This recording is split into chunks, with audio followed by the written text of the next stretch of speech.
Welcome to this doc management video series installment, QuickBooks Invoice Processing. In this tutorial, we will show you how easy it is to index your invoices in doc management and have those invoices automatically pushed into QuickBooks for processing. Once an invoice has been queued up for indexing, it will show up in your workflow list. Click the item to load it in the indexing screen. The indexing screen is made up of two sections. The invoice is on the right and the indexing is on the left. Enter values using autocomplete as available. These autocomplete values come from QuickBooks automatically to ensure you have all the correct information to use for indexing. Complete the header values first.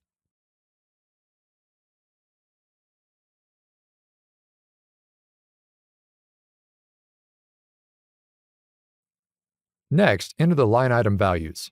For each line, select an account type, GL or account code, and amount. Memo is optional. To ensure valid data, the total of the amount column must match the total amount of the invoice to continue. If the values do not match, you can see the red indicator on the column. Once the indicator is green, you have a match and can complete the indexing process.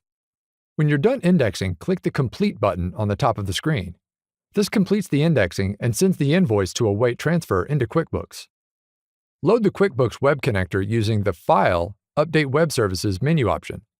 Make sure to check on the leftmost checkbox for the doc management application. Now click the Updated Selected button to have the Web Connector check for doc management workflow and start transferring the invoice. Note that you can elect to have the QuickBooks Web Connector run automatically. If you do, then you can skip this step. Once it is complete, the bill will show up in QuickBooks. The next step in QuickBooks is to pay the bill. We will check the bill in the Pay Bill screen and click the Pay Selected Bills button. In the next screens, go through the motions of printing the checks.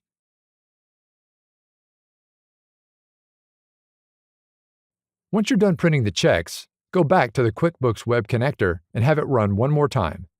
This will sync the check number and the check date back into doc management. Again, if you elect to have the QuickBooks Web Connector run automatically, you can skip this step.